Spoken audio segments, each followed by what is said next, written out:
இந்த வீடியோவில் குளத்துப்புழை ஐயப்பன் கோவிலில் உள்ள வரலாறை பற்றி தான் இந்த பதிவில் பார்க்க போகிறோம். கேரளா மாநிலம் கொல்லம் மாவட்டத்தில் குளத்துப்புழா என்ற இடத்துல அமைந்திருக்குது இந்த ஐயப்பன். குழந்தை தோட்டத்தில் இருக்கிறாரு. இங்கிருந்து ஐயப்பனை பாலசாஸ்தா என்று குளத்துப்புழை பாலகன் என்றும் கூறுக்கிட்டு வராங்க. இந்த கோவிலோட தல வரலாறு பார்த்தீங்கன்னா, கொட்டாரக்கரை பகுதியை சேர்ந்த ஒருவர் தனது பணியாளர்களோட ராமேஸ்வரத்துக்கு புனித பயணமாக சென்று சாமி தரிசனம் செஞ்சு திரும்பி வராங்க. காட்டுக்கு வழியாக வந்து கொண்டிருக்கும் போது அவர் இருட்டு நேரம் ஆயிடுச்சு, இங்கே தங்கி ஓய்வெடுத்துட்டு நம்ம காலையில் பயணத்தை தொடரலாம் அப்படின்னு அந்த முதலாளி சொல்கிறாரு. உடனே கல்லடை ஆற்று கரையோரத்தில் தங்குவதற்கு தேவையான ஏற்பாடுகளை செஞ்சுக்கிட்டு வராங்க. அவர் சொல்கிறாரு, அங்கே போய் ஒரு கல் இருக்கு, அந்த கல்லில் கூட்டி சமையல் செய்கிறதுக்கு தேவையான வேலையை பாரு அப்படின்னு சொல்கிறாங்க. அந்த பணியாளரும் நிலத்தில் புதஞ்சு கிடந்த அந்த கல்லை பார்த்து அந்த கல்லை 3 கல்லாக சேர்த்து வச்சு அதில் அடுப்பு மூட்டுவதற்கு தேவையான வேலையை பார்த்துக்கிட்டு இருந்தார்.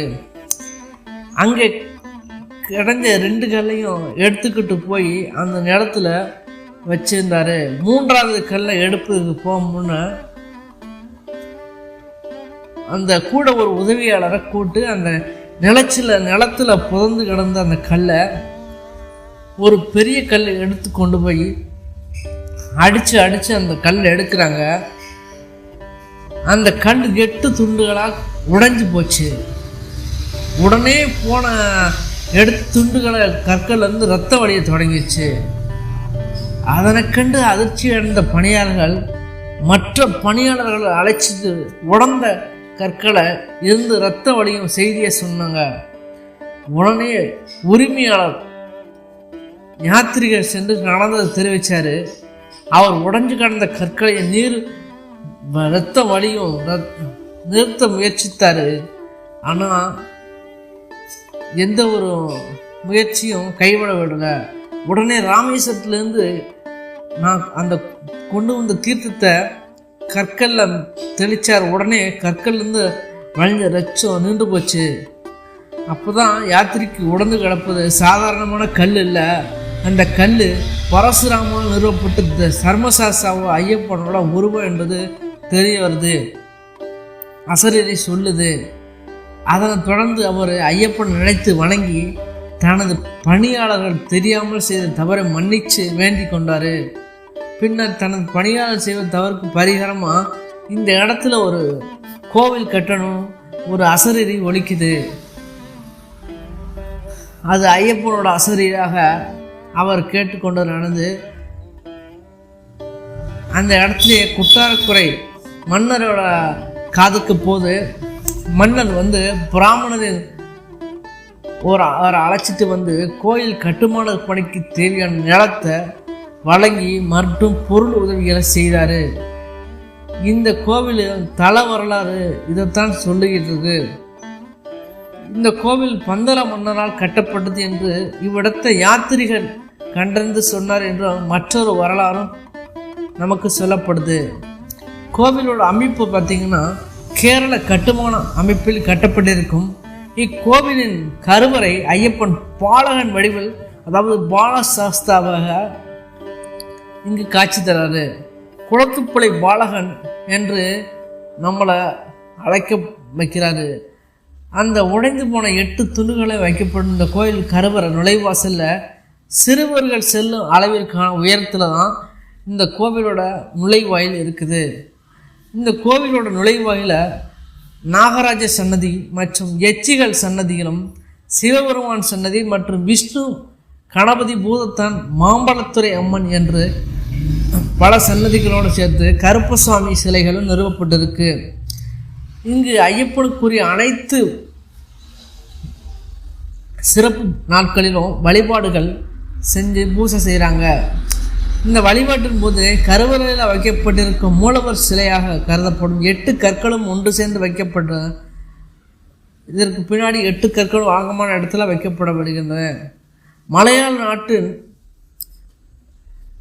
நாட்காட்டியின்படி மேசம் அதாவது சித்திரை மாதம் வரும் விசு பெருவிழா இக்கோவிலில் மிகச் சிறப்பாக கொண்டாடப்படுகிறது. ஐயப்பன் மண்டல வழிபாட்டு நாட்களில் இக்கோவில் சிறப்பு வழிபாடுகள் நடந்து கொண்டே இருக்கும். இந்த கோவிலில் விஜயதசமி நாளில் வித்யாரம்பம் என்னும் நிகழ்வு நடைபெறும்.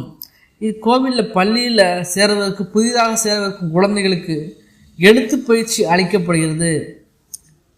இதில் பங்கேற்கும் குழந்தைகளுக்கு பாலகனான சாஸ்தா நல்ல கல்வியையும் தருவார் என்பது இங்குள்ள நம்பிக்கையாக இருக்குது.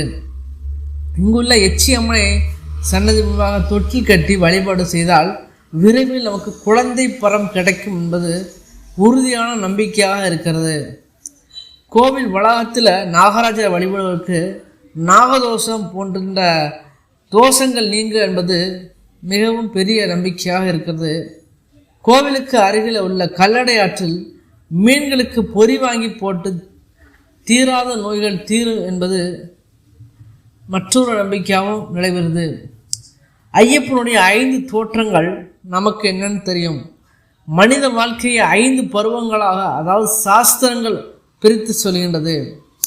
பிறந்தது முதல் 18 வயது வரையிலான குழந்தை பருவம் பாலிய பருவம் எனப்படுகிறது. இந்த பருவத்தை விளக்கும் தோற்றத்தில் தான் ஐயப்பன் திருத்தலமாக குறைந்து போலா இருக்கிறது.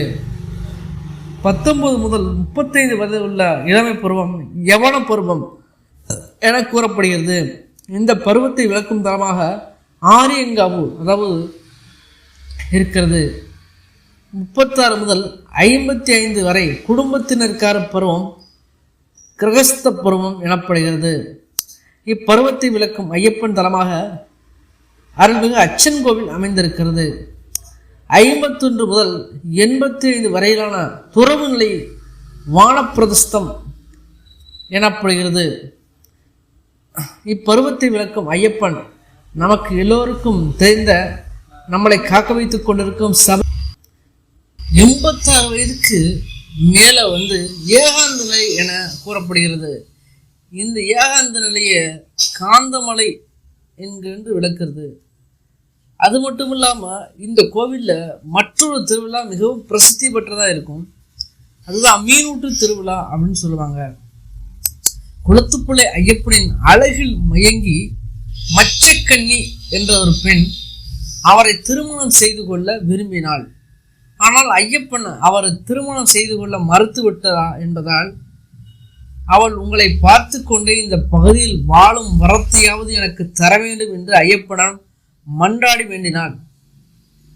அவரும் தான் இருக்கும் இடத்தில் அருகே ஓடும் ஆற்றில் நீ மீனாக இருக்கும்படி அருள்வாக்கு செய்தார். அதனைத் தொடர்ந்து மச்சக்கண்ணியும் அவள் தோழிகளும் இக்கோவில் அருகே சென்று கொண்டிருக்கும் கல்லடை ஆற்றில் இன்றும் மீன்களாக வாழ்ந்து வருவதாக சொல்லப்படுகிறது. கோவிலுக்கு வரும் பக்தர்கள் இங்குள்ள மீன்களுக்கு பொரியை உணவாக வழங்க வேண்டுவதை ஒரு வழக்கமாக கொண்டுள்ளார். இதற்கு மீனூற்று வழிபாடு என்று பெயர்.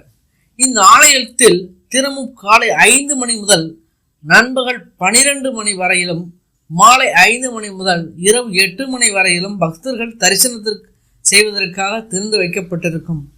இந்த கோவிலின் அமைவிடம் கேரள மாநிலம் திருவனந்தபுரம் நகரிலிருந்து 64 கிலோமீட்டர் தொலைவிலும் கொல்லம் நகரிலிருந்து 59 கிலோமீட்டர் தொலைவில், தமிழ்நாட்டு செங்கோட்டை நகரிலிருந்து 50 கிலோமீட்டர் தொலைவிலும் அமைந்திருக்கிறது. இந்த கோவிலுக்கு மேற்கண்ட ஊர்களில் இருந்து ஏராளமான பேருந்து வசதிகள் எப்பொழுதுமே உண்டு. அடுத்த ஒரு பதிவில் அடுத்த ஒரு சிறந்த தகவல்களுடன் சந்திப்போம். இந்த வீடியோ உங்களுக்கு பிடித்திருந்தால் நமது சேனலை சப்ஸ்கிரைப் செய்து அருகில் உள்ள பெல் பட்டனை அழுத்தி நமக்கு ஆதரவு தாருங்கள். நன்றி, வணக்கம். பரிமலை இருக்கின்றது.